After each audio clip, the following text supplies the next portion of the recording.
You won't believe what one man had to go through just to be loved.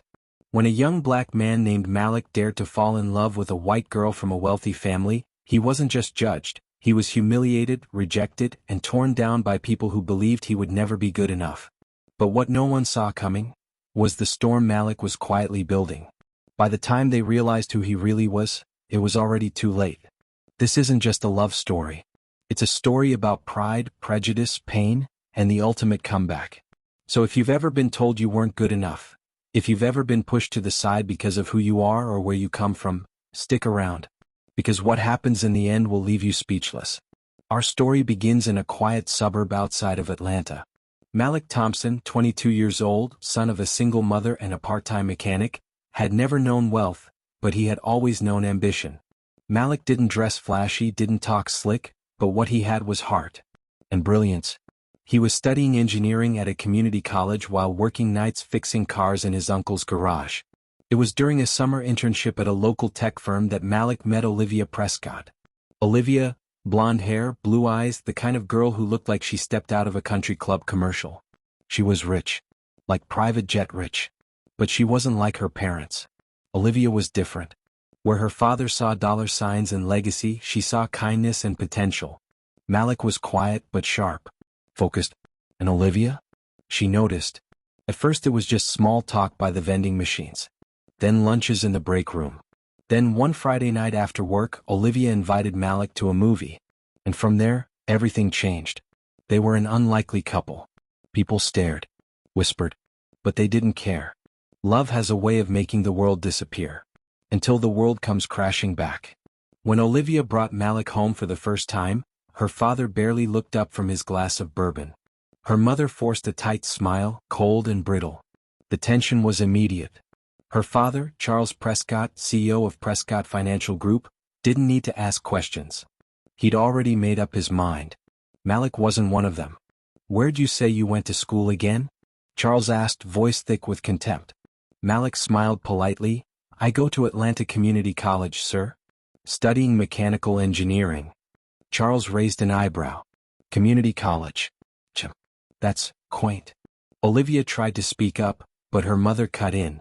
"How did you two meet again?" she asked, practically biting the words. "We interned together this summer," Olivia replied. "Oh, how modern," her mother said flatly. The dinner was a disaster. Every word out of Malik's mouth was met with veiled sarcasm or condescension. Charles leaned back in his chair and said what everyone was thinking. "Look, Olivia, it's clear you're going through a phase. But let's not pretend this is anything serious." Malik looked him dead in the eye and said calmly, "Sir, I respect your opinion. But your daughter and I care about each other. And that's real." Charles laughed. "What's real is that my daughter has a future. A legacy. And it doesn't involve you." The next day, Olivia received an ultimatum. Break up with Malik, or be cut off. No trust fund. No inheritance. No car, no tuition, no apartment. Just gone. Olivia didn't even hesitate. She packed her things, grabbed her car keys, and drove straight to Malik's one-bedroom apartment. "I choose you," she said, eyes shining. "I'd rather struggle with you than be rich and miserable with them." Malik held her, stunned. But deep down, a fire had been lit. They moved in together and struggled hard at first. Malik worked nights, Olivia took 2 jobs. They couldn't afford furniture, but they had each other. And little by little, Malik started building something. He had an idea. An app that would revolutionize car diagnostics using AI. Nobody believed in him. Investors slammed doors in his face. Bankers refused to give loans. He heard every excuse in the book. "You're too young. You don't have a degree from a real school. You're not a good fit." But Malik didn't stop. He coded all night, worked all day, and Olivia supported him every step of the way. One day he entered a pitch competition run by a local startup incubator. Everyone else wore suits and had Ivy League resumes. Malik showed up in worn-out jeans and a hoodie. But when he spoke, the room went silent. He didn't pitch his product, he told a story. About people like his mother, who had to drive 30 minutes to find a mechanic she could trust. About how the system was built to make people like them fail. And how he wanted to change that. He won the competition. $50,000 in seed funding. Mentorship. Access to developers. That was the start. Within a year, his app, AutoMind, was being used by hundreds of repair shops across the Southeast. Within 2 years, a major automotive brand offered him $10 million to license the tech. And Malik? He didn't take the money. He raised venture capital instead. Built his company from the ground up. Kept control. And turned AutoMind into a $100 million company. All before the age of 27. He bought his mom a house. Hired his uncle as VP of operations. Created jobs in his old neighborhood. But what about Olivia? She was right there beside him. She'd gone back to school for business, became CFO of the company, and never once looked back. But then, the letter came. A formal wedding invitation. From none other than Charles and Victoria Prescott, Olivia's parents. Addressed to Mr. and Mrs. Malik Thompson. They wanted to reconnect. Wanted to meet. Said they were proud. That time had changed them. Olivia laughed bitterly. Now that you're rich, you're suddenly worthy? Malik held the envelope unread. Maybe they just want to see their daughter again, he said. Olivia looked at him. Or maybe they want something. And she was right. Because when they met at the Prescott estate, the masks came off quick. Charles welcomed them in with a fake smile, poured drinks, and launched into a speech. I'll admit I was wrong, he said. You've done better than expected. Then he leaned in. I'd like to propose something. A merger. Prescott Financial and AutoMind. You and I, Malik, could make billions. Malik stared at him, silent. Charles continued. We'll rebrand you. Clean up the image. You become the face of innovation. I handle the legacy side. And Olivia, she'll finally be back where she belongs. Olivia's jaw clenched. Back where I belong, she snapped. You mean in your control? Victoria sipped her wine, eyes cold. You'll never truly be one of us, she said softly. But with our help, you'll at least be acceptable. That's when Malik stood up. Come. Steady. You disrespected me. You disrespected your daughter. And now you want to profit off me? Charles leaned back, smug. That's business. But Malik smiled. Then let me show you how I do business. What he did next shocked everyone in the room. And what Charles Prescott said in response would shatter what little trust remained. Charles Prescott leaned back in his leather armchair, a smug smirk creeping across his aging face, believing he held all the power in the room. His wife Victoria sat beside him, her legs crossed, eyes scanning Malik as if still trying to figure out how a man who once slept on a mattress on the floor had become one of the wealthiest tech founders in the Southeast. The wine glass trembled slightly in her hand, not from fear but from disbelief. Olivia stood by the fireplace, arms crossed, her expression an icy mix of anger and sadness. And then there was Malik. Composed. The same man who was once told he would never be good enough now stood in front of the very people who had tried to strip him of his dignity. You said that's business, Malik repeated, pacing slowly across the marble floor. So let me tell you what I've built, without your last name, without your money, without your legacy. AutoMind has 800 licensed service providers. Our AI runs diagnostics in under 30 seconds with 92% accuracy. We're expanding into Europe. I just closed a deal with Tesla's aftermarket division.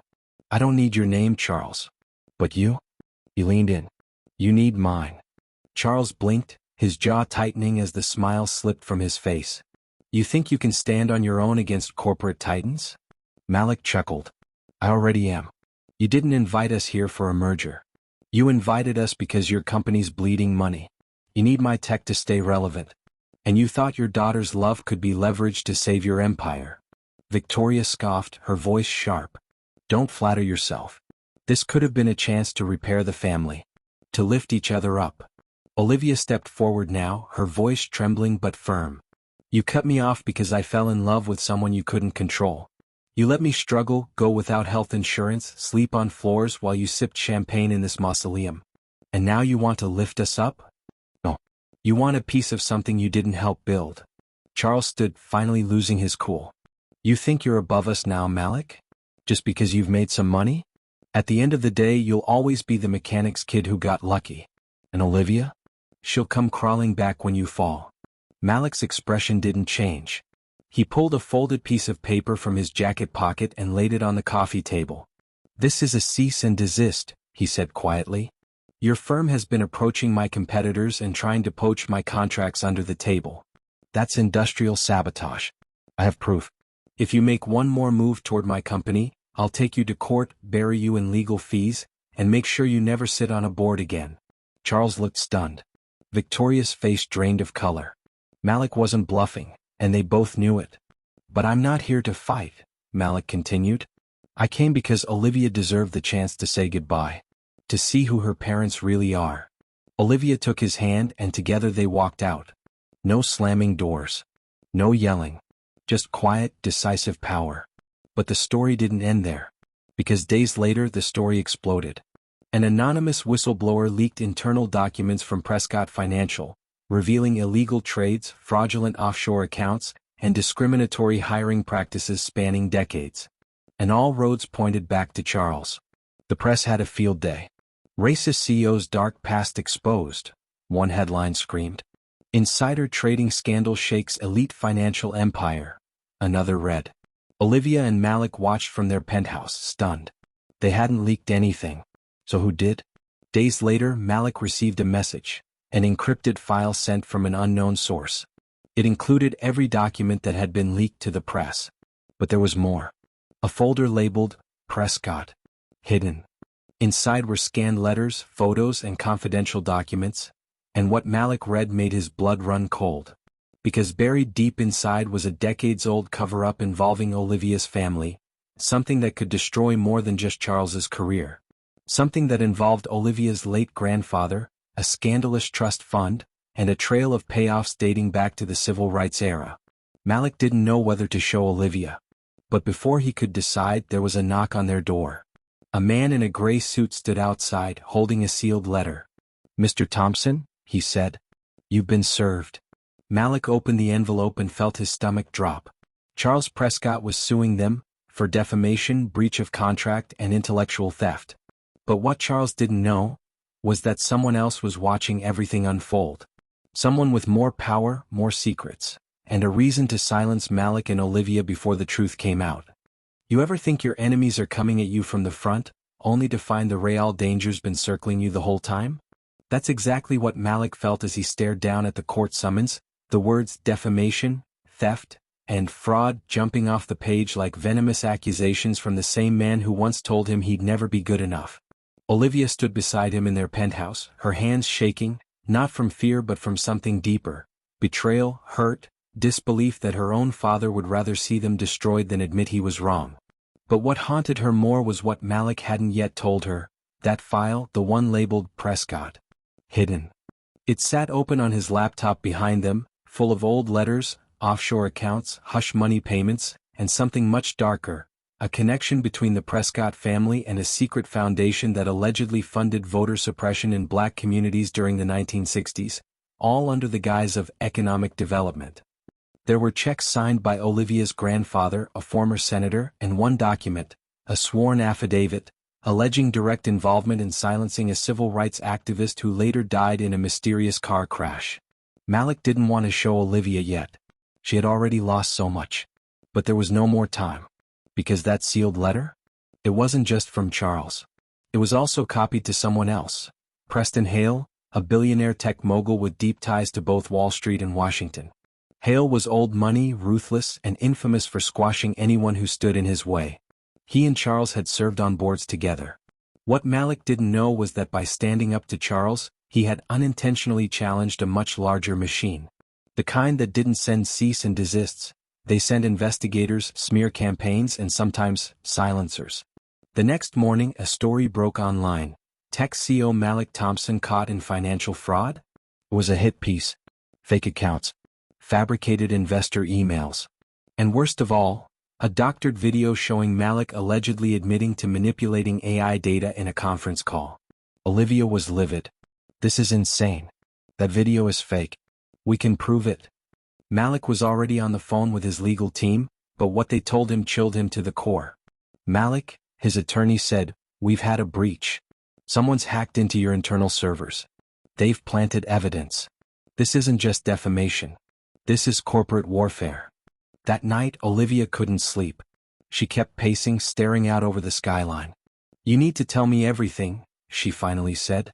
Malik hesitated, then showed her the folder. As her eyes scanned through the files, Photos of her grandfather at secret meetings, transcripts of payments made to suppress votes in black neighborhoods. She sank into the couch, tears welling up. My family did this, she whispered. They built their empire on this?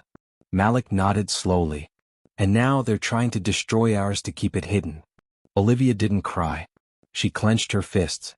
Then we burn it all down. Malik met her eyes. Careful.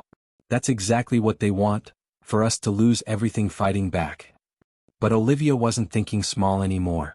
She made a call to an old college friend, now a prominent investigative journalist. If the press wanted a scandal, they were going to get the truth. They planned a documentary leak, evidence from the hidden folder, expert analysis debunking the fake video, and testimonies from former Prescott employees who had left quietly over the years with severance agreements. But just days before the story was set to air, Olivia got a call. Her mother, crying. Olivia, please, you have to stop. They're watching us. They've frozen Charles's assets. Someone's coming for all of us. It's bigger than you know. Please, just let it go. But it was too late.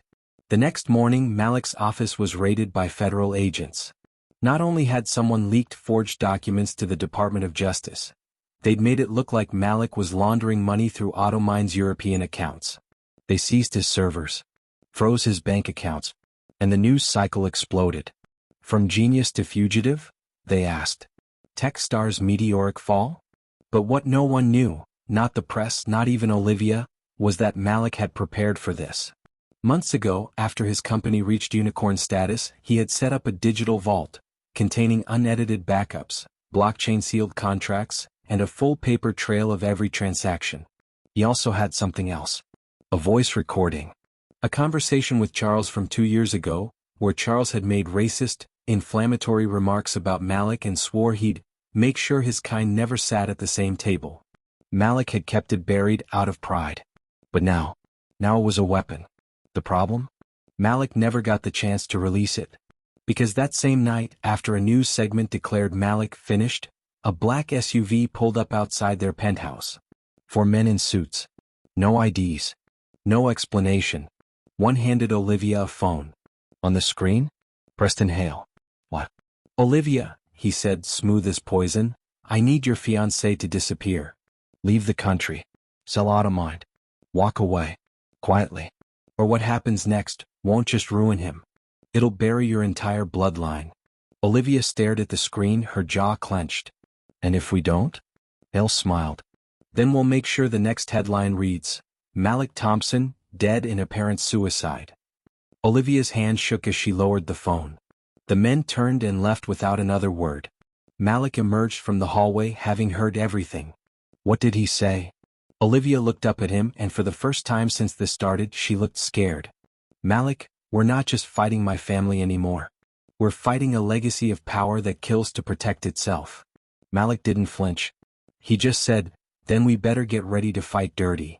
But before they could make their next move, Olivia vanished. She left no note. Her phone disconnected. Her security fob unused. Malik searched every corner of their building. Security footage? What? Her car? Still in the garage. Someone had taken her, and they'd left no trace. And then his phone buzzed. A message. No name. Just a photo. Olivia, blindfolded, her wrists tied, sitting in what looked like a storage room. And one line of text, you've got 48 hours. Shut it all down, or she disappears forever. You ever reach that moment when the world stops spinning, when the noise fades and all that's left is silence? Dangerous silence, the kind that comes right before the storm? That's where Malik Thompson stood now. Alone in the penthouse that once echoed with laughter and love, staring at a single image that shattered his soul. Olivia, the woman who chose him when no one else did, blindfolded and bound in some cold, dark room by the same legacy of power that once disowned her. And the message? Simple. You've got 48 hours. Shut it all down, or she disappears forever. They thought they could scare him. They thought taking Olivia would break him. But what they didn't realize was this. They just lit a fire in a man who'd already crawled through hell and come out wearing a crown. Malik didn't run. He didn't fold. He executed. In less than an hour, he activated the contingency plan he'd spent years designing. Encrypted drives.